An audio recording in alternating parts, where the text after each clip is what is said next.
اعوذ باللہ من الشیطان الرجیم، بسم اللہ الرحمن الرحیم۔ مہتاب حیدر ایک نئے ایپیسوڈ کے ساتھ آپ کی خدمت میں حاضر ہے، اور آج جس موضوع پہ میں بات کرنے لگا ہوں وہ یہ ہے کہ حکومت ایک دفعہ پھر اس بات پہ خوشی اور اطمینان کا اظہار کر رہی ہے کہ پاکستان کا کرنٹ اکاؤنٹ ڈیفیسٹ جو ہے وہ سیکنڈ منتھ میں بھی سرپلس آیا ہے۔ دیکھیں، جو ڈیولپنگ کنٹریز ہوتے ہیں ان میں اگر کرنٹ اکاؤنٹ ڈیفیسٹ سرپلس ہو تو یہ کوئی زیادہ اچھی بات نہیں ہے۔ کرنٹ اکاؤنٹ ڈیفیسٹ زیادہ ہونا بھی بری بات ہے۔ آپ کو یاد ہوگا کہ جب پی ٹی آئی کی حکومت آئی تھی تو اس ٹائم جو پاکستان کا کرنٹ اکاؤنٹ ڈیفیسٹ تھا وہ 18 to 20 بلین ڈالرز کے درمیان تھا، چونکہ اس کی وجہ یہ تھی کہ اس ٹائم پاکستان میں ایک میجر قسم کی انویسٹمنٹ ہو رہی تھی، اور اس انویسٹمنٹ کے نتیجے میں جو سی پیک سے ریلیٹڈ پروجیکٹس تھے، جس میں خاص کر انرجی سے ریلیٹڈ پروجیکٹس تھے، وہ جو ہے وہ انڈر کمپلیشن تھے، تو اس وجہ سے جو ہے وہ کرنٹ اکاؤنٹ ڈیفیسٹ جو ہے وہ زیادہ تھا۔ وہ بھی بری بات تھی۔ آپ کو پتہ ہے کہ ہم کرنٹ اکاؤنٹ ڈیفیسٹ جو ہے وہ کس بنیاد پہ فائنانس کرتے ہیں۔ اگر آپ قرض لے کر آپ کرنٹ اکاؤنٹ ڈیفیسٹ کو فائنانس کریں تو یہ بری بات ہے۔ پاکستان کا جو کرنٹ اکاؤنٹ ڈیفیسٹ جو ہے اب کرنٹ اکاؤنٹ سرپلس ہوا ہے، یہ اس وجہ سے بری بات ہے کہ وہ کرنٹ اکاؤنٹ جو سرپلس ہے وہ اکانومی کو شرنک کر کے ہوا ہے، وہ اکانومی کو سپریس کر کے ہوا ہے۔ اس کے نتیجے میں پاکستان کے اندر جو اکنامک ایکٹیویٹیز تھیں وہ ہالٹ ہوئی ہیں، وہ رکی ہیں، اور اس کے نتیجے میں آپ یہ دیکھیں کہ اگر آپ اپنا ٹریڈ بیلنس کو دیکھیں تو آپ کی ایکسپورٹس نہیں بڑھی۔ جولائی میں جو ہے وہ ایکسپورٹس کے اندر اضافہ ہوا تو حکومت نے بڑی خوشیوں کا اظہار کیا، لیکن اگست کے اندر آپ نے دیکھا کہ وہی ایکسپورٹس جو ہیں وہ گر گئیں۔ تو یہ جو کرنٹ اکاؤنٹ سرپلس ہونا ہے، اگر وہ اکنامک ایکٹیویٹیز کو ہالٹ کر کے یا روک کر ہے تو وہ کوئی اچھی چیز نہیں ہے۔ آپ کا کرنٹ اکاؤنٹ ڈیفیسٹ اتنا ہونا چاہیے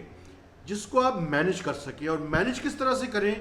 کہ نان ڈیٹ کریٹنگ انفلوز کے ذریعے اس کو مینج کیا جائے، یعنی ایکسپورٹس کے ذریعے اس کو مینج کریں، ایف ڈی آئی کے ذریعے اس کو مینج کریں، ریمیٹنسز کے ذریعے اس کو مینج کریں۔ اب ریمیٹنسز کا دیکھیں، ریمیٹنسز پچھلے 3 مہینے سے جو ہے وہ اچھی جا رہی ہیں، لیکن اگر ان کا مائنوٹلی آپ جا کے بغور جائزہ لیں تو آپ یہ دیکھیں گے کہ جولائی میں پاکستان کی ریمیٹنسز کوئی 2.7 بلین ڈالرز کی تھی، جو کہ اگست میں کم ہو کے 2 بلین ڈالرز ہو گئی، یعنی تقریباً 700-750 ملین ڈالرز کی ریمیٹنسز کم ہوئی۔ تو دیکھیں کہیں ایسا تو نہیں ہو رہا کہ جو پاکستانی لے آف ہوئے ہیں وہ اپنی سیونگز لے کر واپس آ رہے ہیں۔ ہمیں اس پہ خوشیوں کا اظہار کرنے کے بجائے 3 سے 4 ماہ کا انتظار کرنا چاہیے۔ اگر یہ ریمیٹنسز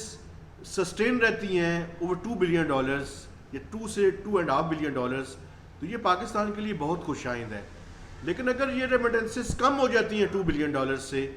تو یہ پھر پاکستان کے لیے ایک میجر کنسرنز بھی ہو جائے گا، اور یہ جو آپ کا سرپلس ہے یہ نیگیٹو کے اندر بھی جا سکتا ہے۔ اس لیے حکومت کو تھوڑا سا انتظار کرنے کے بعد جو ہے وہ اپنی خوشیاں منانے کا اظہار کرنا چاہیے۔ اب دوسری بات جس پہ میں بات کرنا چاہتا ہوں، ابھی recently fiscal and monetary coordination board کی میٹنگ ہوئی ہے، جس کے دوران جو ہے وہ فسکل سائڈ پہ تو ابھی تک اطمینان کا اظہار کیا گیا ہے، لیکن میں آپ کو ایک بات بتاؤں، پاکستان کا جو فسکل کی سچویشن ہے وہ 40-60 کی ریشو ہوتی ہے، یعنی پہلے 6 ماہ میں ہمارا فسکل ڈیفیسٹ 40% اور آخری 6 ماہ جو ہے اس میں 60% ہوتا ہے، اور خاص کر جو لاسٹ کوارٹر ہوتا ہے اس کے اندر بڑا پریشر آتا ہے۔ اب اگر آپ انفلیشن کو دیکھیں تو حکومت جو ہے وہ انفلیشن دوبارہ سے اوپر جو ہے وہ جانا شروع کر دیا اس نے، اور اس کی بنیادی وجہ جو ہے وہ فوڈ انفلیشن ہے، اور فوڈ کی سائڈ پہ جو سپلائی کنسٹرینٹس ہیں اس کی وجہ سے جو ہے انفلیشن بڑھ رہی ہے۔ ان تمام حالات کے اندر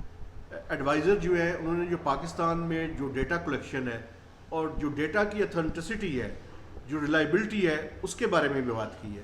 اور انہوں نے کہا جی کہ پاکستان میں جو اس ٹائم آپ کو پتہ ہے ان امپلائمنٹ کا ڈیٹا ہے وہ سب سے زیادہ کنٹروورشل ہے اور وہ بالکل ریلائبل نہیں ہے۔ تو اس بارے میں بھی بات ہوئی ہے کہ اسٹیٹ بینک آف پاکستان کی ڈومین میں ایک پرائس اسٹیبلٹی اور ان امپلائمنٹ دونوں جو ہے وہ اسٹیٹ بینک آف پاکستان کی ڈومین میں دے دیا جائے، تاکہ لارج اسکیل مینوفیکچرنگ سے جو منتھلی ڈیٹا کلیکٹ ہوتا ہے اس کے ساتھ ساتھ ایک کالم یہ بھی اضافہ کر دیا جائے کہ ان کے کتنے امپلائیز کی تعداد ہے اور امپلائمنٹ کی سچویشن جو ہے وہ کیا ہے۔ دیکھیں پاکستان کی اکانومی جو ہے